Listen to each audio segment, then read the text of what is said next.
وبركاته.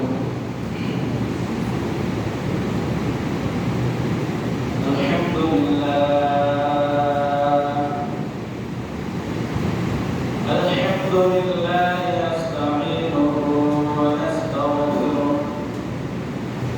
ونعوذ بالله من شرور أنفسنا ومن سيئات أعمالنا. من يهده الله فلا مضل له ومن يضلله فلا هادي له. ونشهد أن لا إله إلا الله وحده لا شريك له. ونشهد أن سيدنا وسندنا وحبيبنا ومولانا محمدا عبده ورسوله أرسله الله تعالى إلى كافة للناس بشيرا ونذيرا وداعيا إلى الله بإذنه وسراجا منيرا. أما بعد فأعوذ بالله من الشيطان الرجيم. بسم الله الرحمن الرحيم. يا أيها الذين آمنوا ادخلوا في السلم كافة ولا تتبعوا خطوات الشيطان إنه لكم عدو مبين. وقال رسول الله صلى الله عليه وسلم: من مات لا يشرك بالله شيئا دخل الجنة ومن مات يشرك به شيئا دخل النار. متفق عليه أو كما قال عليه الصلاة والسلام.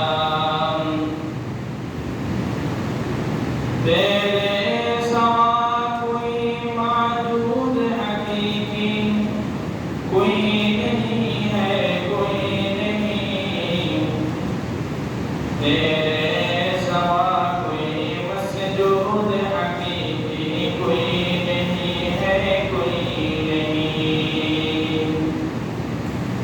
तेरे सिवा कोई माबूद हकीकी कोई नहीं है, कोई नहीं। आए मेरे मौला ला इलाहा इल्लल्लाह, ला इलाहा इल्लल्लाह मुहम्मदुर রাসূলুল্লাহ। আলহামদুলিল্লাহ। উপস্থিত সম্মানিত মুসল্লিয়ান কিরাম, পর্দার আড়ালে মা ও বোনেরা, আমরা রবিউল আউয়াল মাসের আলোচনা শেষ করে রবিউল সানির প্রথম জুমা, আজকে 7 তারিখ, প্রথম জুমা আমরা মসজিদে প্রথমে আসার এবং বসার আলোচনা করার মতো, শোনার মতো সুযোগ দান করছেন। আলহামদুলিল্লাহ।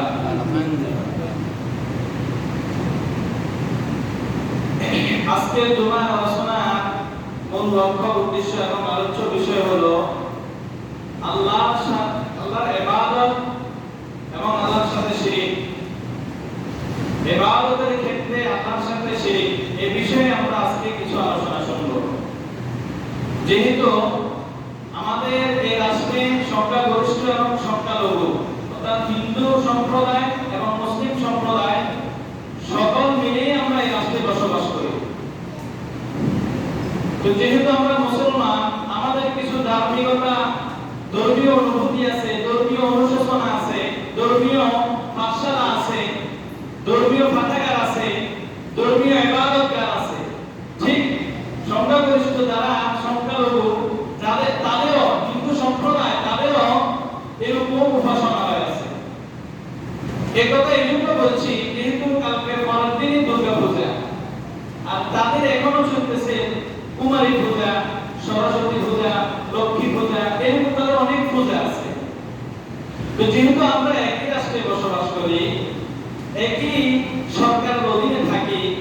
একই প্রশাসনের অধীনে থাকি, একই ইউনিয়ন পরিষদ এবং ইউরোর অধীনে থাকি, তাহলে আমরা মুসলমানরাও কি হিন্দুদের সাথে তাল মিলিয়ে আনন্দ ভাগাভাগি করে নিতে পারি কিনা?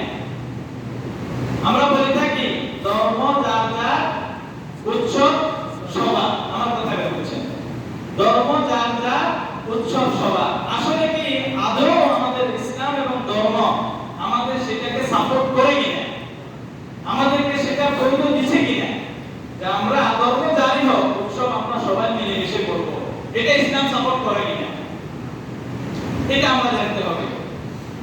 যদি ধর্ম যার যার উৎসব সমান হয়, এই কথাটা তো গণতান্ত্রিক ভাবে হওয়া উচিত যে আমাদের ধর্ম যখন ধর্মীয় অনুশোচনা ধর্মীয় উৎসব আসে তখন তো তারা কথা বলে না ধর্ম যার যার উৎসব সমান। যখন সরস্বতী পূজা, দুর্গা পূজা, লক্ষ্মী পূজা, এরকম বড় বড় পূজাগুলো তাদের আসে, তখন কিন্তু ফেসবুক, ইউটিউব, বিভিন্ন যোগাযোগ মাধ্যমে চতুর্মুখী আলোচনা আসে ধর্ম যার যার উৎসব সবার। এটা কেন বলে? আর আমরা হুজুগে বাঙালি, আমরা এগুলো শুনি, আমরা বলি ওরা আমাদের ভাই, ওরা আমাদের বন্ধু। আমরা তো আর পূজা করতেছি না, আমরা তো রাম রাম ও কৃষ্ণ কৃষ্ণ করতেছি না, আমরা জাস্ট শুধু তাদেরকে শুভেচ্ছা করতেছি, শুভেচ্ছা বিনিময় করতেছি যে ওয়েলকাম, ধন্যবাদ, দুর্গা পূজা সকলের জন্য শুভেচ্ছা, অভিনন্দন রইল। কি বল? আমরা বলি না রামের জন্য, কৃষ্ণের জন্য, শিবের জন্য, আরো যারা আছে শিবের জন্য, প্রত্যেকের জন্য আমরা শুভেচ্ছা করতেছি। এই শুভেচ্ছা বলাটা কি আমাদের সমীচীন হবে? পশ্চিমকালেও না। যদি না হয়ে থাকে, যদি আমরা করি, তার বিনিময় আল্লাহ আমাদের কি দিবেন? যদি করি আমরা, তার জন্য আমরা কি পাবো? আর যদি না করি আমরা কি পাবো? আল্লাহ পাক রব্বুল আলামিন কোরআনে কারীমের সূরা বাকারার ভিতরে বলছেন, ইয়া আইয়ুহাল্লাযীনা আমানু দুখুলু ফিস-সিলমি কাফা। হে ইমানদারগণ, মুসলমানগণ, তোমরা পরিপূর্ণরূপে তোমাদের ইসলামের ভিতরে তোমরা প্রবেশ করে যাও। আর তোমাদের ধর্ম যা আছে সব মিলিয়ে তোমরা গোছালো হয়ে যাও। তোমাদের ধর্মের বাহিরে তোমরা কোনো কিছু আশা করিও না এবং করতে যাইও না। ফিস-সিলমি কাফা, পরিপূর্ণ। ওয়ালা তাত্তাবিউ খুতুওয়াতিশ শাইতান, তোমরা শয়তানের পদঙ্ক অনুসরণ করিও না। ইন্নাহু লাকুম আদুউম মুবিন, কেননা শয়তান তোমাদের প্রকাশ্য দুশমন। দেখেন, শয়তান আমাদের প্রকাশ্য দুশমন বলে দিয়েছেন যে শয়তান আমাদের শত্রু। আরে বুঝা গেল শয়তান আমাদের পিছনে লাগা আছে। আল্লাহ রাসূল সাল্লাল্লাহু আলাইহি ওয়াসাল্লাম হাদিসের ভিতরে ইরশাদ করেছেন, জাবের রাদিয়াল্লাহু তাআলা আনহু থেকে বর্ণিত, একজন আরবী লোক, গ্রাম্য লোক আসি রাসূলকে বলতেছেন, মা ওয়াজিবাতান ইয়া রাসূলুল্লাহ, হে আল্লাহর রাসূল, আপনি কি দুইটা জিনিসের কথা বলছিলেন যে দুইটা জিনিস মানুষকে বাধ্য করে দেয়, ওয়াজিব করে দেয়, অবশ্যকীয় করে দেয়, এই দুইটা জিনিস কি? قال رسول الله صلى الله عليه وسلم, যে ব্যক্তি মারা গেল, যে ব্যক্তি মারা গেল কিন্তু লা ইউশরিকু বিল্লাহি শাইআন, কোন ব্যক্তি মারা গেল কিন্তু ওই ব্যক্তি আল্লাহর সাথে কাউকে শরীক করে নাই, কোন বিষয়ে শরীক করে নাই, কথাবার্তা শরীক করে নাই, লেনদেনে শরীক করে নাই, আচার আচরণে শরীক করে নাই, ইবাদতের ক্ষেত্রে শরীক করে নাই, বন্ধুত্বের ক্ষেত্রে শরীক করে নাই, যে কোন ক্ষেত্রে হোক সে আল্লাহর সাথে কাউকে শরীক করে নাই, মান মাতা লা ইউশরিকু বিল্লাহি শাইআন দাখালাল জান্নাহ, যে ব্যক্তি আল্লাহর সাথে সর্বক্ষেত্রে কাউকে শরীক করে নাই, অংশীদারিত্ব করে নাই, শুভেচ্ছা বিনিময় হোক তেমনি হোক কোনরকমে সে করে নাই শরীক, দাখালাল জান্নাহ, ওই ব্যক্তি জান্নাতে প্রবেশ করবে। তাহলে একটা সার্টিফিকেট পেয়ে গেলাম যে যদি আল্লাহর সাথে কাউকে অংশীদারিত্ব না করি তাহলে আমার আপনার ঠিকানা জান্নাত। আল্লাহ রাসূল বলে দিয়েছেন, মুত্তাফাক আলাইহি, বুখারী মুসলিমের হাদিস। এরপর বলছে ওয়া মান মাতা ইউশরিকু, আগে বলছে লা ইউশরিকু, আল্লাহর সাথে কাউকে শরীক করে নাই, এখন বলছে মান মাতা ইউশরিকু বিহি শাইআন দাখালান নার। যদি আপনি মারা যান এমন অবস্থায় যে আপনি কারোর সাথে শরীক করছেন ইবাদতের ক্ষেত্রে বা অন্য কোনো ক্ষেত্রে, আপনি আল্লাহর সাথে শিরক করছেন, অংশীদারিত্ব করছেন, তাহলে বলছে আল্লাহর রাসূল দাখালাল নার, ওই ব্যক্তি জাহান্নামে প্রবেশ করবে।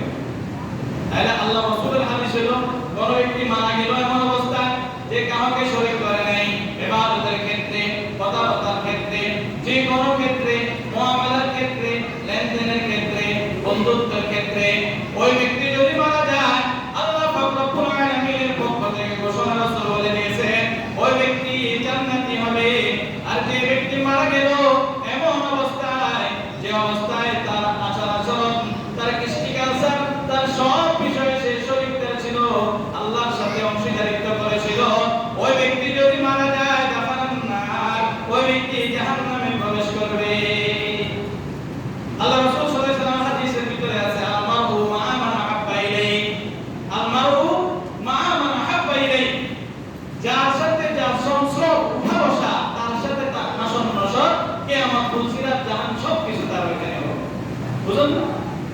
যার সাথে চলবেন, ওঠা বসা করবেন, বন্ধুত্ব বানাবেন, সবকিছু আপনি যাদের সাথে শেয়ার করবেন, আপনার হাসান নসর তাদের সাথে হবে। এবার আসেন, আল্লাহ রাসূল আল্লাহর হাদিস কোরআনের ভিতরে বলছে তুমি পরিপূর্ণভাবে ইসলামে প্রবেশ করো, তুমি কোনো একটা চুল পরিমাণ অংশ শিরিক হয় কাজকর্ম দেখাইও না, করিও না। যদি করো তাহলে তুমি তার সাথে উঠা বসা, সংস্রব, মিলামিশা, কথাবার্তা, বন্ধুত্ব, তোমার হাসর নসর কিয়ামত হবে তার সাথে। এবার আসেন দুর্গা পূজা, লক্ষ্মী পূজা, সরস্বতী পূজা, কুমারী পূজা, কালী পূজা, এগুলো আমাদের মুসলমানদের কোনো বিষয় নয়।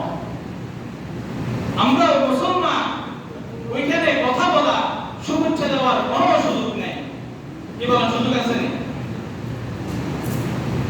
শুয়োরের গোশত খাওয়া হারাম, আপনার কোনো অপারগতা নাই, কোনো সমস্যা নেই, আপনি কি নুন চাইতে পারবেন? লবণ দেখার সুযোগ আছে? হ্যাঁ, আপনার জান বিপন্ন, একবারে শেষ, জান চলে যাবে। শুয়োরের গোশত খাইলে হয়তো জান বাঁচবে, যে পরিমাণ খাইলে জান বাঁচে ওই পরিমাণ শুয়োরের গোশত খাইতে হবে, এটা তো আপনাকে জান বাঁচাইছে। কিন্তু আপনারা শুভেচ্ছা বিনিময় করতেছেন, মারহাবা, ধন্যবাদ দিচ্ছেন, এটা কি আপনার জান বাঁচানো খরচ নাই? আর দুর্গা পূজা, লক্ষ্মী পূজা, কালী পূজা, কুমারী পূজা, এই সমস্ত পূজাগুলো পূজা মণ্ডপ, যেখানে মূর্তি দেবতা তারা বানাইছে লক্ষ কোটি টাকা খরচ করে, এই মূর্তি বানানো দেওয়ার দায়িত্ব কোনো মুসলমানের নয়।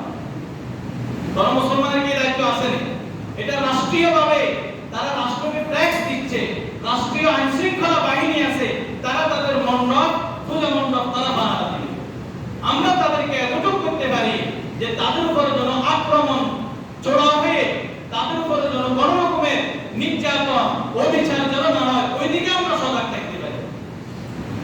আপনি যদি পাঞ্জাবি জামা গায়ে দিয়ে দুর্গা পূজার সামনে দিয়ে লাঠি নিয়ে দাঁড়িয়ে থাকেন, আপনি এটা তাদেরকে সাপোর্ট করলেন না? কি বলেন? আরে আপনার পূজা মণ্ডপ যদি আপনি রক্ষা করতে না পারেন, আপনাকে কে বলছে আপনার পূজা মণ্ডপে নম নম কৃষ্ণ কৃষ্ণ করার জন্য যাওয়ার জন্য কে বলছে? আমার মসজিদ আমি রক্ষা করি। কি বলেন? আপনার এলাকার মসজিদ আপনি রক্ষা করেন না? আপনার এলাকার মসজিদের একটা টাইলস, একটা ইট, একটা গ্লাস কেউ ফেলতে পারবেনি, একটা হিন্দু কোন লোক আসে ফেলতে পারবেনি, সবাই আছে এটা। তো তারাও তো এরকম রাষ্ট্রের মানুষ, আমরা যেরকম মানুষ তারাও মানুষ, ঠিক না? আমরা যে স্বাধীনতা নিয়ে বাস করি তারাও তো সে স্বাধীনতা নিয়ে বাস করে। আমরা যে চাউলের ভাত খাই তারাও তো সে চাউলের ভাত খায়, বরঞ্চ তারা আমাদের চেয়েও দামি গুলা খায়। কি বলেন? আমাদের যে দুইটা হাত, আমাদের যে দুইটা কান, আমাদের যে দুইটা পা, আমাদের যে ব্রেন শক্তি, আমাদের দুইটা চোখ, আমাদের একটা নাক, আমাদের দুইটা কান, আমাদের বলার মতো জিহ্বা শক্তি যেগুলো আছে, এগুলো তো হিন্দুর কাছেও আছে। তো আমি যদি দফা করতে পারি, সে পারবে না কেন? আমি যদি রাষ্ট্রের নাগরিক হিসেবে বসবাস করতে পারি, সেও তো পাইতেছে, তাহলে তার মণ্ডপ আমাদেরকে কেন রক্ষা করতে হবে? এখানে একটা প্রশ্ন হলো, বর্তমান পরিস্থিতি খারাপ। এখানে প্রশ্ন করতে পারেন, হুজুর বর্তমান পরিস্থিতি খারাপ, এখন ওদের পূজা মণ্ডপে ওরা আগুন লাগাই দিবে, অগ্নিসংযোগ করবে, ওদের পূজা মণ্ডপে দেবতা মূর্তি রাম আর কৃষ্ণের ছবি, রাম আর কৃষ্ণের যে তারা মূর্তি বানাইছে ওটা তারাই ভাঙবে, ভাঙে মুসলমানের উপর চড়াও করে দিবে, যে মুসলমান আমাদেরকে পূজা করতে দিচ্ছে না, বুঝছেন? এখন এই জন্য মুসলমানরা কি করছে? আমরা বাধা দিই কেন? আমাদের সাথে আমরা ওখানে বাধা দিতে হচ্ছে, যে তোরা ভাঙিতে আমাদের নাম দিবি, বুঝলেন? এই কথা। সন্ত্রাস তো এক রকমের আছে, সন্ত্রাস তো এক রকমের আছে। এক নম্বর সন্ত্রাস হচ্ছে মিডিয়া সন্ত্রাস, আরেক নম্বর সন্ত্রাস হচ্ছে তথ্য সন্ত্রাস। তাহলে মিডিয়া সন্ত্রাস, তথ্য সন্ত্রাস, অস্ত্র সন্ত্রাস, এই তিনটা সন্ত্রাসের আন্ডারে হাতের ভিতরে আমরা মুসলমান বেষ্টন হয়ে আছি। ক্যামেরা যেদিকে মারামারি করতেছে ওইদিকে ক্যামেরা খিসে না, ওই কাফেররা মারতেছে, মুসলমানেরা হিন্দুদেরকে মারতেছে, ওইটা ক্রাশ করে। আর হিন্দুরা যে মুসলমানেরা মারতেছে, কাফেররা যে মুসলমানেরা মারতেছে, ক্যামেরা এটা উঠায় না, ক্যামেরা সেটা দেখায় না, ভিডিও মেরে ওটা দেখায় না। এই যে দেখায় না, এটা হলো মিডিয়া সন্ত্রাস। সবচেয়ে বড় সন্ত্রাসী করে তারা। আপনি দেখেন কিছুদিন আগে যখন সরকারের পতন হয়েছে, চলে গেছে, মুসলমান হুজুরেরা সর্বস্তরের মন্দির ভাঙা দেয় নাই? কেন দিছে? তাদের মন্দির ভাঙা যাবে না, তাদের উপাসনায় তারা করো, কিন্তু ভাঙবে কেন? এখানে দুইটা দিক আপনি যদি আলোচনা করেন, দুইটা দিক। একটা দিক হলো তাদের মন্দির তারা ভাঙবে, আমাদের উপর সেটা চড়াই দিবে, ঠিক না? আরেকটা হলো কেউ ভাঙতে না আসো, তারাও না ভাঙবো, আমরাও ভাঙবো না, অন্য কেউ না ভাঙবো। যদি ভাঙে বেরিয়ে দেখাই দিবে বিশ্বকে, যে বিশ্ব দেখো এই ইন্ডিয়া, তোমরা তো দেব দেবী রাম আর কৃষ্ণের সবচেয়ে বড় পণ্ডিত, তোমাদের থেকে সারা জগতে রাম আর কৃষ্ণ দেব দেবীর আরাধনা শুরু হয়েছে সব জায়গায় থেকে। তাদেরকে দেখাই দিবে, বাস তাদেরকে খেপাই দিলে তো হলো। বুঝেন না কথা? একবার খেপাই দিলে আমাদেরকে ডুবাইছে জোয়ারের পানি। তো খেপাই করতে কেন নাই কেউ কাউকে, নিজের মতো করে নিজে দেখেন, আমার ইবাদত আমার, আপনার ইবাদত আপনি করতে থাকেন। আপনি যদি জাহান্নামে চলে যান, আপনাকে কথা জিজ্ঞাসা করবে না তুমি জাহান্নামে কেন গেছো, এটা জিজ্ঞাসা করবে তুমি কি দাওয়াত পৌঁছেছো কিনা। বরং আল্লাহ তো বলছেন লা ইকরাহা ফিদ্দীন ক্বাদ তাবায়্যানা রুশদু মিনাল গায়। ধর্মের ব্যাপারে, দ্বীনের ব্যাপারে কোনো জোরাজুরি নেই, ধর্মের ব্যাপারে, দ্বীনের ব্যাপারে কোনো জোর জবর নাই, কোনো জোর দখল নাই। আপনি আপনার আচরণের মাধ্যমে, আপনি আপনার ব্যবহারের মাধ্যমে, আপনি আপনার চরিত্রের মাধ্যমে, আপনার উঠা বসার মাধ্যমে, আপনার লেনদেনের মাধ্যমে, আপনার কথাবার্তার মাধ্যমে, আপনার সহযোগিতার মাধ্যমে সব মিলাই যদি অন্য কোনো কাফের, অন্য কোনো মুশরিক যদি আপনার এই আচরণ থেকে মুক্ত হয়, সে অটোমেটিকলি ইসলাম ধর্ম গ্রহণ করার জন্য আপনার পায়ের নিচে এসে পড়বে। আপনি অস্ত্র ঠেকাইতে হবে না, তওবা আপনি ঠেকাইতে হবে না। কি বলেন? আগে মাঠ ঠিক করতে হবে, এরপরে তো আপনার দাওয়া। আপনি যদি তুই দেখ দিবি পূজা করছ কেন, তুই মুক্তি বাজাই নি কেন, এন করলি কেন, তেন করলি কেন, তো মারামারি দেখবে, দেখবে না? ইসলাম সেটা বলে নাই।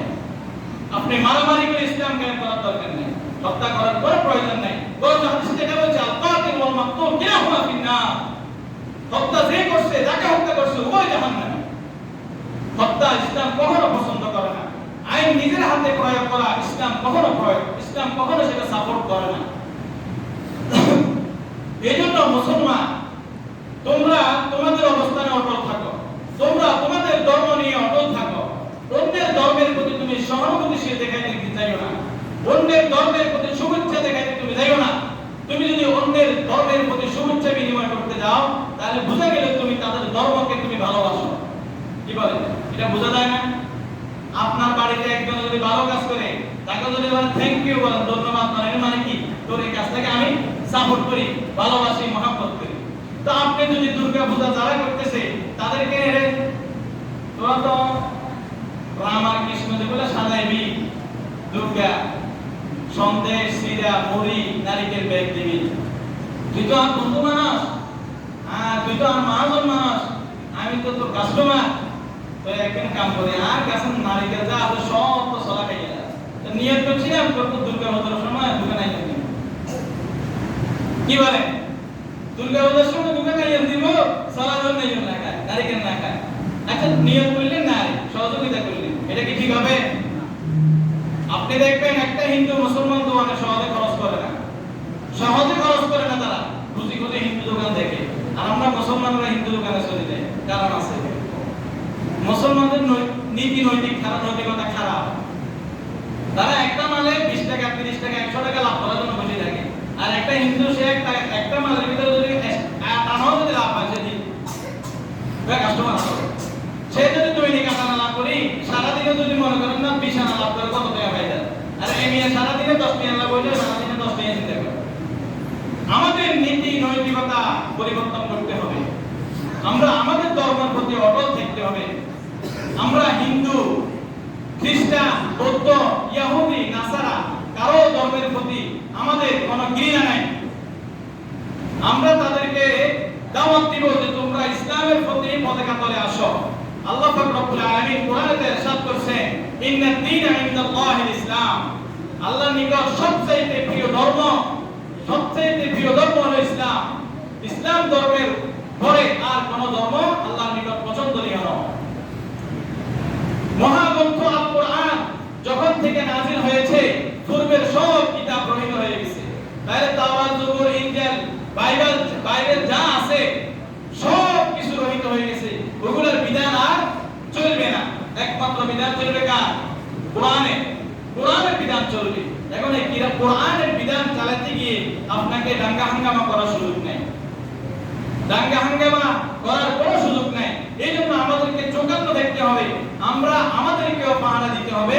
আমাদের পার্শ্ববর্তী যদি কোনো হিন্দু, খ্রিস্টান, বৌদ্ধ থেকে থাকে তাদেরকেও আমরা খেয়াল রাখবো যে তারা তাদের স্বাধীন মতো আছে কিনা। আমি মুসলমান হিসেবে আমার মাধ্যমে কোনো কাফের, মুশরিক, ইহুদির কোনো অসুবিধা হচ্ছে কিনা। যদি কোনো কাফের, মুশরিক, ইহুদির যদি কষ্ট হয়, অসুবিধা হয়, তাহলে এটার জন্য আমি তো দায়ী। কি বলেন, তাই না? যে ও তো উপাসনা করতেছে, সে আল্লাহর সাথে কি তার মুআমালা হবে?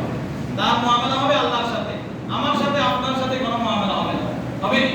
সে দুর্গা পূজা করতেছে, সে মূর্তি পূজা করতেছে, রাম, কৃষ্ণ, দেব এবং দেবী এগুলা সে পূজা করতেছে।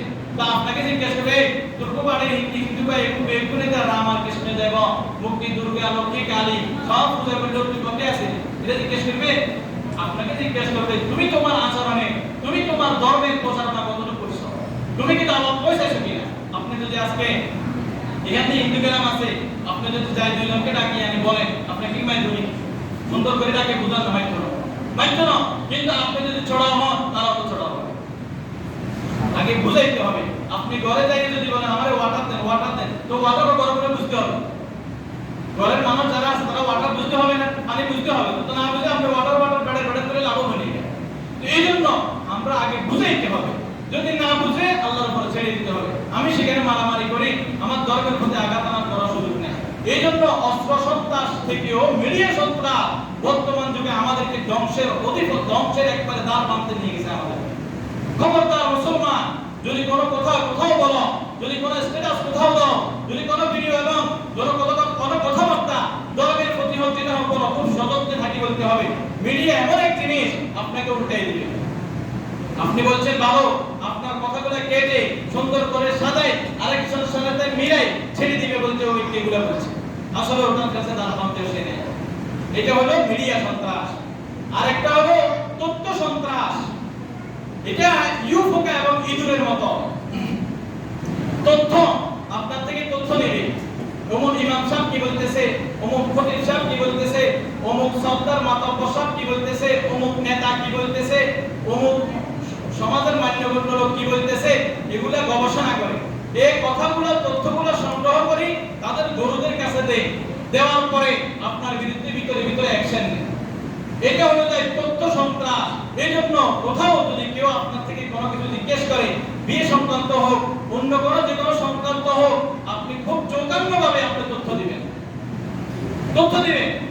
একজনে আসে জিজ্ঞেস করবে যে আপনি আমার বাড়ি দেখছেন, ভাই কথা বাড়ি জিজ্ঞেস করবেন আমার বাড়ি দেখছেন, আর আমি আমার বাড়ি কেন আছি কথা বলেন না, আমি বাড়ি কেন দিন। আপনি যদি জায়গা বুঝি কথা কবেন, উল্টা করে তো হইতো না, ভাই আপনার ভাই সাথে আমার দেখা হয় নাই, আমি এদিক থেকে এসে দেখিনি, বুঝেন না কথা। এই জন্য ভাই শত্রু, বাপের ছেলের শত্রু, ছেলে বাপের শত্রু একমাত্র তথ্যের কারণে। আপনি খেয়াল করেন তথ্য কারণে না, সাসা বাতিজারে বলছে একটা, আরেকজনে যাই তাকে লাগাই দিছে আরেকটা। বাপের হোটেল নামে দোকানে বলছে একটা, দোকানে যারা শুনছে তারা বাপের যাই লাগাইছে আরেকটা। বুঝেন না? আপনার মা, আমার মা, ওই আরেকজনের দুঃখের কথা হয়তো আরেকজনের সাথে শেয়ার করছে, তো বলছে একটা, ওই ঘরের ভিতরে যাদেরকে বলছে তারা আরেকজনকে যায় সেটা সাথে বলছে আরেক রকম। তাই তথ্যটা বিকৃতি হওয়ার কারণে আপনার সাথে আমার সাথে দূরত্ব, আপনার সাথে আমার সাথে শত্রুতা, আপনার সাথে আমার সাথে হিংসা, আপনার সাথে আমার সাথে বিরোধ। এটা হলো কি তথ্য সন্ত্রাস। আরেকটা হলো অস্ত্র সন্ত্রাস। অস্ত্র সন্ত্রাস থেকে সরাসরি অস্ত্রবাজি করে, চাকু, দামা, রামদা, গুলি, রাইফেল, গ্যান যারা আছে সব কিছু নিয়ে ওপেন কি করে ফায়ার করে। স্যারের বক্তব্য দেখছেন না, স্যারে আরো ময়দানে ওপেন ফায়ার করছে, তো কার উপরে আপনি ফায়ার করছে, কাকে ফায়ার করছে? ও তো আপনার মতো একজন সন্তান, আপনার মতো একজন মায়ের ছেলে, আপনার ছেলের মতো একজন ছেলে, কেন আপনি ওখানে ফায়ার করতে গেছেন? এটা হলো অস্ত্র সন্ত্রাস। আমরা এই তিন সন্ত্রাস থেকে যেদিন বাঁচতে পারবো সেদিন আমরা স্বাচ্ছন্দ্যে, আনন্দে এবং খুবই সুখে দেশে বসবাস করতে পারবো। আর নইলে আপনি দুর্গা পূজা বলেন, সরস্বতী পূজা বলেন, যে কোনো পূজা বলেন, মুসলমানদের উৎসব বলেন, কোথাও আপনি শান্তি পাবেন না, সব জায়গায় গন্ডগোল লাগে। কেন? আমরা নিজেরাই তো ঠিক নাই। এই জন্য ওই কথা দেশেও ঠিক হলো, দেশেও আগে কোনো খারাপ, আর আমি ঠিক হয়েছি, আপনি প্রত্যেকে নিজেকে বলেন আমি ঠিক হয়েছি। প্রত্যেকটা জনগণ, এই দেশের প্রত্যেকটা জনগণ যদি আমি বলি আমি ঠিক আছি কিনা, আমি তো সরকারের একটা কর্মকর্তা, আমি ঠিক আছি কিনা, আমি তো সরকারের একটা আমলা, উকিল, জজ, ব্যারিস্টার, এমপি, মন্ত্রী, বড় একটা উপদেষ্টা, আমি ঠিক আছি কিনা, তা আমি তো ঠিক হলে তো সরকার কি করবে? সরকার কি মনে করেন না একটা আসমান থেকে নাযিল হয়ে আসে? কি বলেন? সরকার কি আসমান থেকে নাযিল হয়ে আসে? না, আমার আপনার প্রতিনিধি, আমার আপনার প্রতিনিধি তো তাহলে ওরাও তো মানুষ, ওরাও তো ভুল করতে পারে। আমি আপনি যদি ঠিক হয়ে যায়, আমার আপনার মাধ্যমে যদি অন্যের সম্পদ, আমার আপনার মাধ্যমে যদি অন্যের দোকান, আমার আপনার মাধ্যমে যদি অন্যের ঘরবাড়ি, আমার আপনার মাধ্যমে যদি অন্যের মাছের ফিশারি, আমার আপনার মাধ্যমে যদি অন্যের ক্ষেত খামার, ফল ফসলাদি, পশু বাগান, খামার ইত্যাদি যদি নিরাপদে থাকে, তাহলে আজকে কোন পাহারাদার আইন শৃঙ্খলা বাহিনীর প্রয়োজন হতো না। আজকে আইন শৃঙ্খলা বাহিনী তাদের কর্ম নিয়োগ হতে আসতে তাদের কষ্ট হচ্ছে, আমরা সাধারণ মুসলমান যাই সেখানে নিরাপত্তায় অংশগ্রহণ করতে হচ্ছে, নিরাপত্তা দিতে হচ্ছে। কেন এরকম কেন হবে? আমার কাজ আমি করি, ওদের কাজ ওরা করবে না, যার কাজ তাকে করতে দেন। এই জন্য আমাদেরকে খেয়াল রাখতে হবে, অতি উৎসাহী হয়ে, উৎফুল্ল হয়ে, আনন্দ নিজের ভিতরে বহিঃপ্রকাশ করে কারো সাথে হিন্দু, খ্রিস্টান, বৌদ্ধ, নাসারা কারো কৃষ্টি কালচারের সাথে সামান্য বিন্দু পরিমাণ আপনি অংশ এবং আনন্দ প্রকাশ করার কোনো সুযোগ নেই ইসলামে। ইসলামে এটার কোনো সুযোগ নাই। যদি আপনি করেন তাহলে আপনি শিরকের সাথে কি হয়েছেন? সম্পৃক্ত হয়ে গেছেন। নিশ্চিত আপনি মনে রাখতে হবে আপনি শিরক থেকে মুক্ত নন। আরে আমরা যে ইবাদত করতেছি, আল্লাহ না করুক আমাদের ইবাদতের উসিলায় কি আমরা নাজাত পাবো? আমাদের কি কোনো গ্যারান্টি আছে? নাই, নাই। এই জন্য আমাদেরকে খেয়াল রাখতে হবে যে আমরা হিন্দুরা হিন্দুদের কাজ করতেছে বড়, আমরা তাদেরকে শুভেচ্ছা বিনিময় দেওয়ার কোনো প্রয়োজন নেই। কেন আমি তাদেরকে শুভেচ্ছা বিনিময় দেবো? আমার কি হলো? আমার ইসলামের ব্যাপারে আমি শুভেচ্ছা বিনিময় দেব? আমি ইসলাম, আল্লাহর নিকট সবচেয়ে একমাত্র ধর্ম হলো ইসলাম ধর্ম, আর কোনো ধর্ম তো আল্লাহ পছন্দ করে না। তাহলে আমি কেন ওইখানে যাব? আমি কেন ওইখানে যাব? আল্লাহ রাসূল সাল্লাল্লাহু আলাইহি ওয়াসাল্লামের হাদিসগুলো দেখেন, আপনি গবেষণা করেন শিরক আর কুফরের ভিতরে পার্থক্যগুলো কোথায়। আপনি দেখেন একটা হিন্দু তার মাঝে আর একটা মুসলমান ইমানদার তার মাঝে ব্যবধানটা কোথায় আপনি দেখবেন? স্যার দেখেন তো, দেখাতে পারবেন কেউ? ব্যবধান দেখাতে পারবেন না, কেউ পারবেন না। একমাত্র ব্যবধান ইসলাম দেখাই দিয়েছে, বাইনাল কুফরি ওয়াল ঈমান, বাইনাল কুফরি ওয়াল ঈমান তারকুস সালাহ, মানে কাফের, মুশরিক, ইহুদি আর মুমিন উভয়ের মাঝে ব্যবধান হলো একমাত্র নামাজ। বাইনাল ঈমান ওয়াল কুফরি তারকুস সালাহ, বাইনাল ঈমান ওয়াল কুফরি তারকুস সালাহ। আপনি যদি নামাজ না পড়েন, আপনি যদি নামাজ ছেড়ে দেন, আর একটা হিন্দু সে তো নামাজে পড়ে না, তো ওই ব্যক্তি তো তার ধর্মে নামাজে নেই, তার ধর্মে ইসলামের কোনো শরীয়ত বিধান তত্ত্ব নাই। তো আপনি একজন মুসলমান হয়ে আপনি যদি নামাজ না পড়েন, ইচ্ছাকৃত নামাজ পড়েন, আর হাদিসের ভিতরে আছে মান তারাকা সালাতান মুতাআম্মিদান ফাকাদ কাফার, যে ব্যক্তি ইচ্ছাকৃতভাবে নামাজ ছেড়ে দিল ওই ব্যক্তি কাফের হয়ে গেল। ওই ব্যক্তি কাফের হয়ে গেল মানে ওই ব্যক্তি ইসলাম থেকে সরে গেল, ইসলামের ভিতরে সে আর নাই। তাহলে দেখেন, একটা হিন্দু সেও খায়, একটা হিন্দু সে বিয়ে করে, একটা হিন্দু তার ধর্মকর্ম আছে কিন্তু তার ধর্মে আর আমার ধর্মে, একটা হিন্দু তার ছেলে মেয়ে আছে, একটা হিন্দু তার ব্যবসা আছে, একটা হিন্দু সে খায়, সে প্রস্রাব পায়খানা করে, সে বিয়ে করে, সে ঘুমায়, সে গোসল করে, সে সব কিছু করে। একটা মুসলমান সেও বিয়ে করে, তারা ছেলে মেয়ে আছে, তারা ব্যবসা বাণিজ্য আছে, তারা আত্মীয় স্বজন আছে, তারা একটা ধর্ম আছে, কিন্তু ব্যবধান কোথায়? নামাজ। নামাজ যদি না পড়ে আপনি ব্যবধান দেখাতে পারবেন না। আচ্ছা বলেন না, আমার আপনার মাগরিব সন্ধ্যা শুরু হয় কি দিয়ে? আযান আর নামাজ দিয়ে না? তাদের সন্ধ্যা কি দিয়ে শুরু হয়? তো তারা যদি নামাজ না পড়ে রাস্তায় হাঁটে, রাম রাম হরে হরে কৃষ্ণ কৃষ্ণ করে, আমি আপনি যদি রাস্তায় যদি ঘুরি বাংডুম করি, তো রাম রাম হরে হরে কৃষ্ণর সাথে ব্যবধান কোথায়?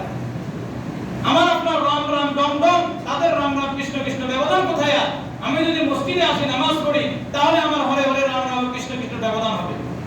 এজন্য আমি মুসলমানদের কাছে উদাত্ত আহ্বান জানাবো, মুসলমানিত্বের ভিতরে পরিপূর্ণ অংশগ্রহণ করতে হবে। আমার নামাজের সময় নামাজ পড়তে হবে। আমি হিন্দুর সাথে কেন মিলতে যাব?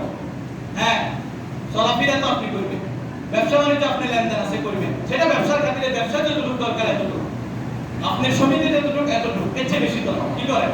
মানুষ হিসেবে চলতে হবে না? আপনার ব্যবসায়ী সমিতির একজন হিন্দু, আপনি কি তাকে বলাইতে পারবেন? এতটুকু প্রয়োজন, এতটুকু তার সাথে। ভাতের ভিতরে লবণ কতটুকু লাগে বলুন তো? তরকারির ভিতরে লবণ কতটুকু লাগে? ঠিক একটা হিন্দু, বৌদ্ধ, ইহুদি, নাসারা আল্লাহ পাক আমাদের সকলকে নিজের ধর্মের উপর অবিচল অটল থেকে আমল করার তৌফিক দান করেন। ওয়া কাদাওয়া আলহামদুলিল্লাহি রাব্বিল আলামিন।